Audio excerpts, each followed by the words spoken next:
নমস্কার বন্ধুরা, কেমন আছো সবাই? আমি জয়ন্তী। আজ শ্রাবণ মাসের প্রথম সোমবার। তো পুজো টুজো করে আসার পরে ভাবছিলাম যে কি বানানো যায়। তারপর হঠাৎ মনে পড়লো যে মা ডালিয়ার খিচুড়ি বানায়, খুব টেস্টি হয়। তো আমিও শুরু করলাম বানাতে। তো চলো বন্ধুরা, আজকে শুরু করি মায়ের মতন করে, চেষ্টা করি মায়ের মতন করে বানাতে ডালিয়ার খিচুড়ি। তো যার জন্য আমি দেখলাম ফ্রিজে যা কিছু সবজি আছে আমি সেগুলোই ব্যবহার করব। তো যা যা ছিল, কুমড়ো ছিল একটু একটু এই কি বলে এটাকে তোমরা, জানি না, আমরা হুঁপো বলি। তো ওই কিছুটা অর্ধেকটা হুঁপো ছিল। তারপরে কাঁচা লঙ্কা ছিল, বিনস, টমেটো আর বরবটি ছিল। বাস এগুলোই ছিল ফ্রিজের মধ্যে, খিচুড়িতে দেওয়া যাবে এরকম সবজির মধ্যে। তো আমি প্রথমে এগুলোকে কেটে নিয়েছি। এরপরে আমি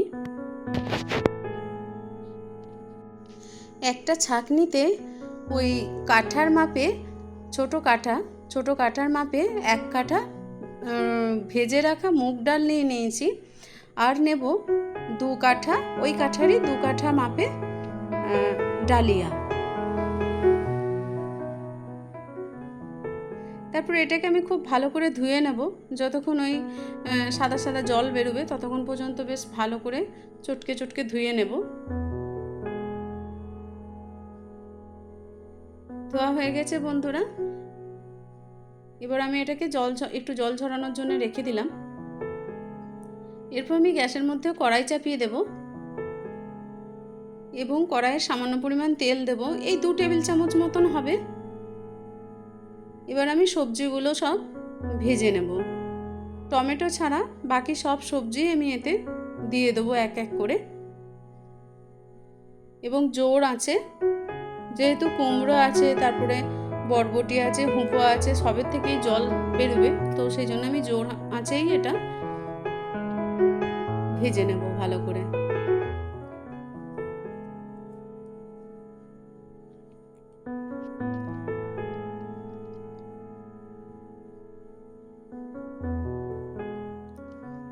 যখন একটু ভাজা ভাজা হয়ে যাবে তারপর আমি স্বাদ অনুসারে এখানে আমি নুন দিয়ে দেব। আর এর সঙ্গে দেব 1 ছোট চামচ জিরে গুঁড়ো, 1 ছোট চামচ হলুদ গুঁড়ো, আর এই যে আদা কাঁচা লঙ্কা বাটা ছিল 1 চা চামচ আদা কাঁচা লঙ্কা বাটা। এবার এর সাথে আমি টমেটোগুলো দিয়ে দেবো। আর এর সঙ্গে দেব, এই একটু কালারটা ভালো লাগবে যার জন্য 1/2 চা চামচ কাশ্মীরি লাল লঙ্কার গুঁড়ো। এবার মশলাটা কষানোর জন্য আমি সামান্য পরিমাণ ওই আদার বাটিটা ধুয়ে একটু জল দিয়েছি। আর সামান্য 1 চা চামচেরও থেকে কম, 1/2 চা চামচ মতন হবে, একটু চিনি দিয়েছি। চিনি দিয়ে ভালো করে মশলাটার সঙ্গে সবজিটা কষিয়ে নেব। এদিকে আমি একটা কড়াইয়ে 1.5 লিটার মতো জল দিয়েছি। এরপরে জল ঝরিয়ে রাখা, জলটা একটু গরম হলে জল ঝরিয়ে রাখা ডাল আর ডালিয়ার মেশানোটা এর মধ্যে দিয়ে দেব।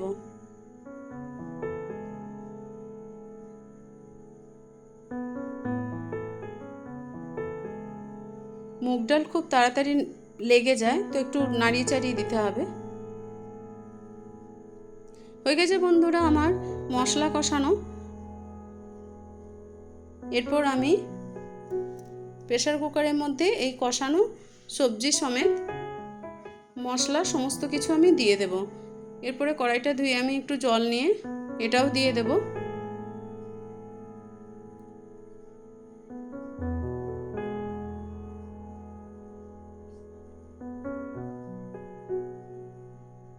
বন্ধুরা এটা দারুণ সুস্বাদু হয়।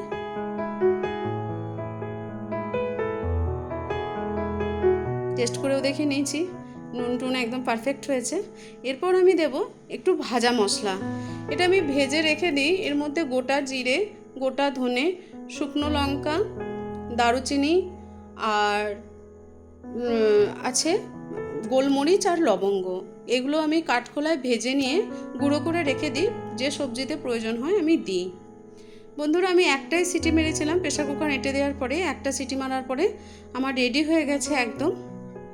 চলো বন্ধুরা তড়কা আমি লাগাবো, কিন্তু তড়কা লাগানোর আগে তড়কা লাগানো ছাড়া খাবার মানুষ আছে আমার ঘরে, তো তার জন্য আমি আগে তুলে নিলাম।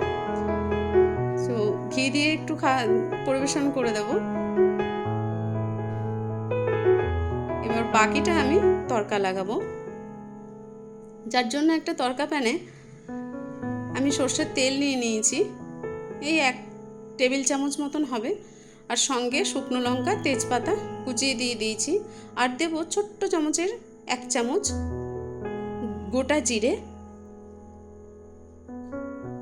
এটা ভাজা হয়ে গেলে সুন্দর গন্ধ বেরোলে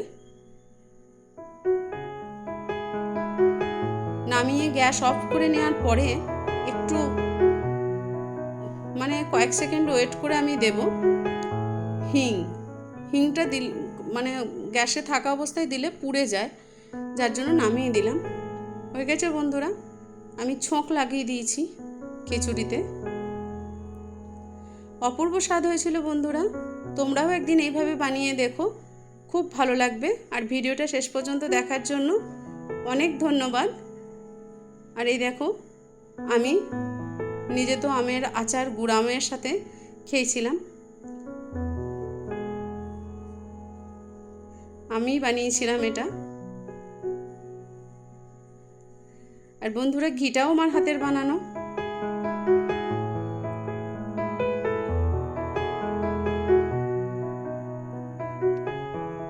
চলো বন্ধুরা, অনেক বেলা হয়ে গেছে, আমি খেয়ে নিই। দেখা হবে আবার পরের ভিডিওতে। সবাই খুব ভালো থেকো, আনন্দ থেকো।